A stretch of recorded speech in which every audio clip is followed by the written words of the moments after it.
G'day coaches, the Draft Monster here, charging at you again with some AFL fantasy content for the 2023 season.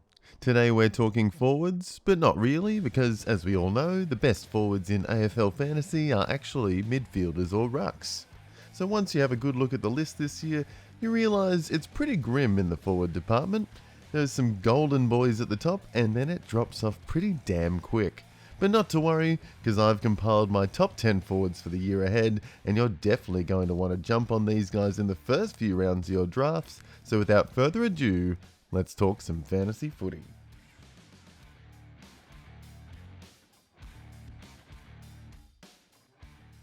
One of the main men for Brisbane for the past 10 years, Dane ZORKO comes in as my 10th best forward for 2023. Okay, first let's get the elephant out of the room. Zorks is 34, well and truly into his golden years of his fantasy or AFL career. There is obviously that element of risk about him, and now especially with an injury scare in the preseason. But you don't have to look far to see just how good ZORKO is. Between 2016 and 2021, ZORKO had not gone under an average of 96.5. He averaged the second lowest career average of 82.6 last year after being subbed off 3 times with scores of 32, 67 and a 6. Take those 3 games out, ZORKO is already back up to an average of 91. Obviously a few other stinkers last year, but that's just what it was for ZORKO last year, a stinker. I wholeheartedly believe that ZORKO will get back closer to his best again this year. He's as fit and strong as ever, as judging from social media updates, and I'm also hoping that that preseason hamstring injury is a minor one, because if ZORKO is named, I reckon he still has a lot to offer this year, especially as a forward when it's so dry. He might not get the CBAs like he used to, and his scoring may be a little bit fluctuant, but he is a gun, and he has been a pseudo-pig of years past, and, good luck keeping him out of the game when he does play this year. So I'm thinking he can still produce an average of 90 in 2023.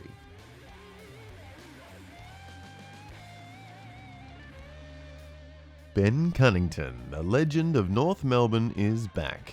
After a few years of injuries and illness, the midfield bull will return in 2023. And he comes back at a pretty exciting time for North, as they now have a new coach in Alistair Clarkson, who will no doubt be looking to overhaul the system and bring sweeping changes to the club. But if there is one thing you can bet isn't going to change for North in 2023, is Ben Cunnington getting centre bounces and contested possessions. He is an absolute beast around the contest with his grunty, hard-nosed, no-nonsense style of footy. In the last 4 seasons that he did play 15 or more games, Cunnington has averaged around 26 disposals, 7 clearances and 4 tackles per game. Simply put, Cunnington is an experienced pure inside midfielder who has been gifted forward status by the fantasy gods this year. And after being in and out of the team the last few years, I reckon a lot of people may have forgotten just how damaging Big Ben can be, so if you feel like you've missed the forward rush in your drafts, be sure to jump on Ben Cunnington as a cheeky F1. I don't think you'll be disappointed, and I reckon he can easily average 90 plus this year.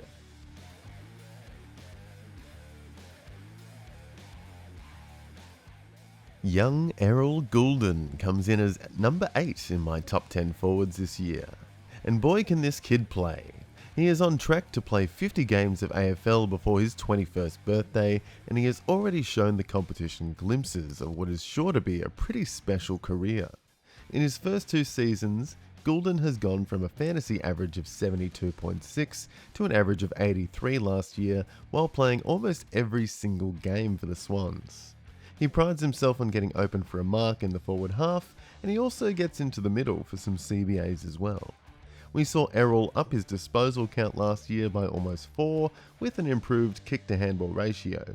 His tackle and clearance work increased as well, due to more time in the middle and around the ball, and he showcased some mammoth scores in his second year, peaking with a monster 155 against state rivals GWS. Once again, this kid has only played 2 seasons of footy, It's hard to see him slowing down, and I reckon we're about to see a classic third breakout in Sydney this year, with Gulden pushing above that 90 barrier with at least an average of 91.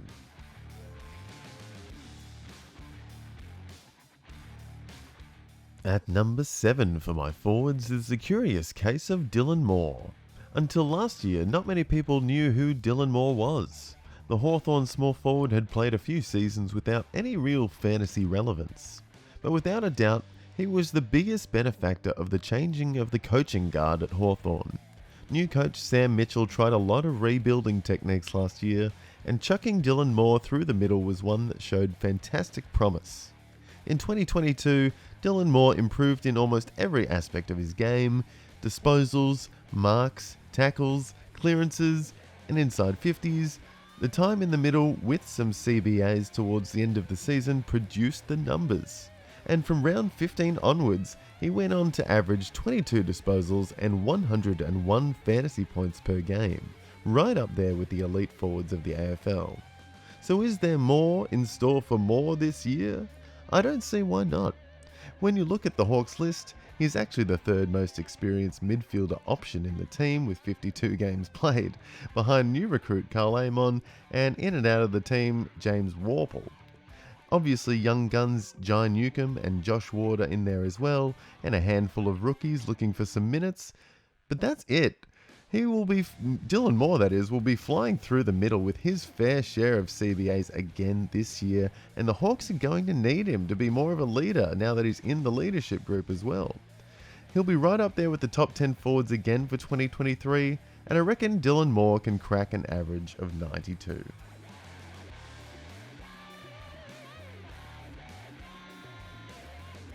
Darcy Cameron is my 6th best forward for the year and 7th best ruck as well. I covered DCAM pretty well and truly in my ruck video, but the main thing to know about DCAM this year is that Brodie Grundy is gone, and Cameron will be the number 1 ruck option for the Pies in 2023. He won't be spending a whole lot of time in the forward line either, now that Collingwood have acquired Dan McStay from the Brisbane Lions to join big man Mason Cox in the forward 50. So DCAM will be roving around the ruck contests all year long this year, and I think he'll be getting his hands all over the ball. So if you can grab him as a ruck or an F1 in the early rounds of your draft, I don't think you'll be disappointed, and I'm expecting Cameron to average a solid 93 or even more this year.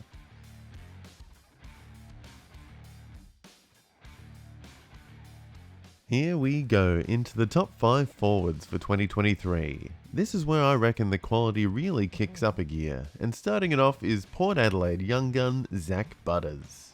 Entering his 5th season in the AFL, Butters is definitely one of the ones I'm expecting to break out to new heights this year. In 2022, he averaged 86.3 from a nice and consistent 20 games played, with a peak score of 137, but also a couple of low scores as well with a 34 and a subbed off 44 as well. What was the most interesting thing about Butters' year last year was actually the end of it though. In the last 4 games, Butters averaged a whopping 113.5 fantasy points, and in those 4 games he averaged 26 disposals, 4.5 marks, 6 tackles and 5 clearances. Some huge numbers to end on, and a super interesting way to head into the new year. Can he lock down that midfield role? Hell yes! We are seeing a changing of the guard at the power, with Travis Boak and Ollie Wines having dominated the CBAs in the last few years. The latter will still get his fair share, but I think Travis Boak is well and truly into his golden years and will start to spend a bit more time forward. So it's time for the young Jets to step up. So watch out for Butters early out in your draft leagues. I don't think he makes it past the 4th round in most draft leagues, and he's going to average a solid 98 by the end of the year.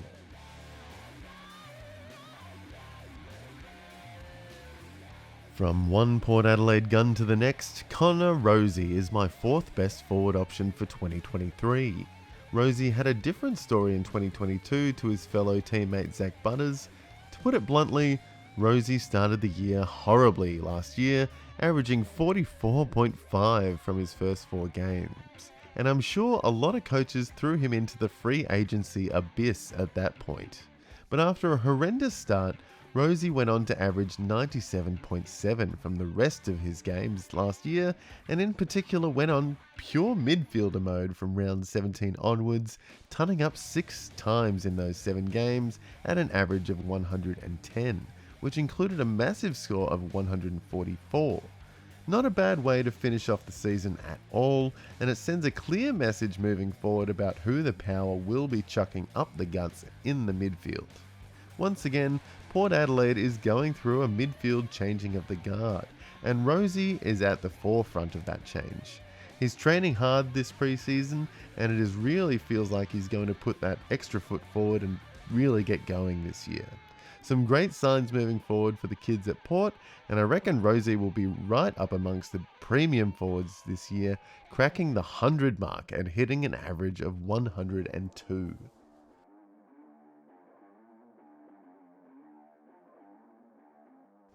The cog of the Giants, Stephen CONIGLIO, comes in as my 3rd best forward for the year ahead. Another player on this list who will be a pure midfielder in 2023 and has been gifted forward status once again. In 2022, he got back to business at an average of 98.4, and more importantly, he played a very nice 21 games. The first time he'd played close to 22 game season since 2018. That year, he went on to average 110 by the way. Last year, he turned up a total of 11 times with a high score of 130, and from round 10 onwards, he averaged a whopping 109. The Giants have just now offloaded 2 big mouths from their midfield in the forms of Tim Taranto and Jacob Hopper, which means that there is a massive gap to be filled. Disposals to be had, tackles to be made, centre bounces to be attended. And the 3 main guys getting the ball there this year for the Giants will be Josh Kelly, Tom Green, and Stephen CONIGLIO, the latter of which is the only one with forward status. Cogs has obviously drifted forwards in recent times, hence the DPP, but this year he will be needed in the middle. His speed, ferocity, and experience are going to be essential for the Giants to be competitive this year, and he has proven that when he gets the centre bounces, he makes the most of it and racks up the points. So I'm expecting massive things from Stephen CONIGLIO this year. He should bring that extra level of consistency with more midfield time, and I reckon he will average 104 by the end of 2023.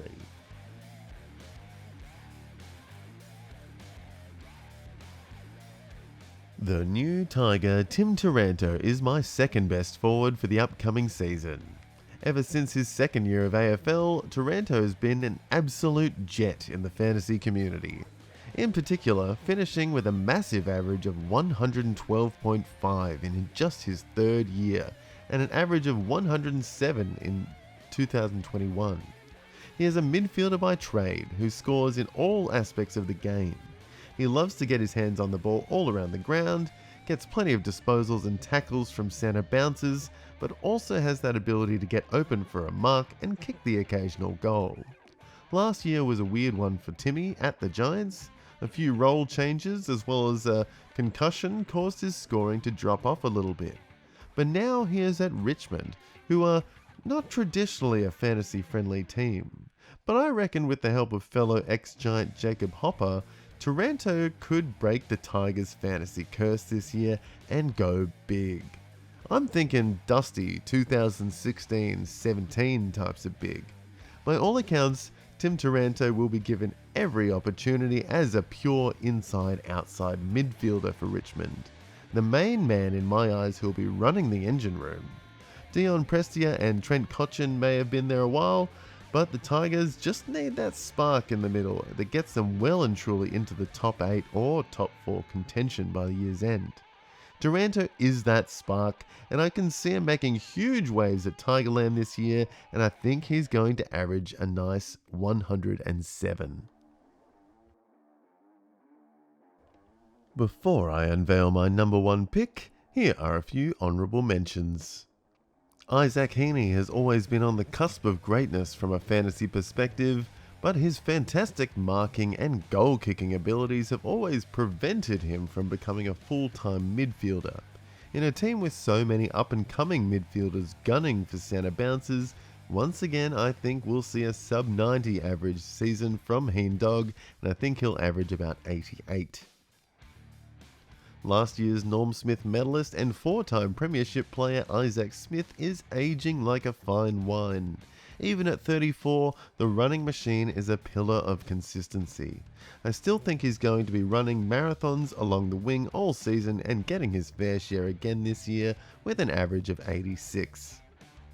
And finally, I have Archie Perkins down as having a breakout year in 2023.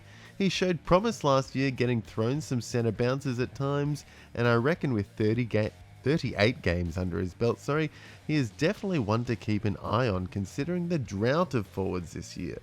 He could be a cheeky sleeper option on draft day, and I can see him getting into the 80s in 2023 at an average of 85.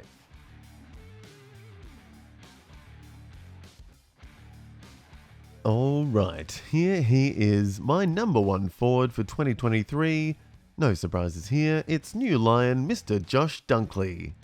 Without a doubt in my mind, Josh Dunkley should be the first pick in your draft leagues this year. After the culling of many premium forward dual position players from 2022 such as Tim English, Adam Treloar, The Bont, Liberatore, literally all of Dunkley's old teammates, Josh Dunkley stands alone as the best forward option by an absolute mile. Dunkley averaged a whopping 108.8 in 2022, which is 10 points more than the next best forward, Stephen Cornelio. He turned up an insane 18 times in the regular season with a top score of 139, as well as a 133 in the Western Bulldogs elimination final loss. And once again, that was in the star-studded Doggies midfield of Bontempelli, Jackson McRae, Adam Treloar, Tom Liberatore. Dunkley averaged more than all of them. Now he is up north in Brisbane, amongst a midfield that is already pretty good in the likes of Lachie Neale, Hugh McCluggage, Dane Zorko, Jared Lyons, new gun draftee Will Ashcroft, and you really get the sense that Dunkley is going to be that fire that really makes that midfield explode this year. Dunkley is looking super fit and ready to run rampant so far this preseason, and I reckon he is going to have a ridiculous first year at Brisbane and go at an average of 115 or even beyond. And that is my top 10 forwards for the upcoming 2023 season. Do you agree with my picks? Let me know in the comments below, and if you enjoyed this video, don't forget to like and subscribe and follow me on Twitter for more AFL fantasy content. Cheers!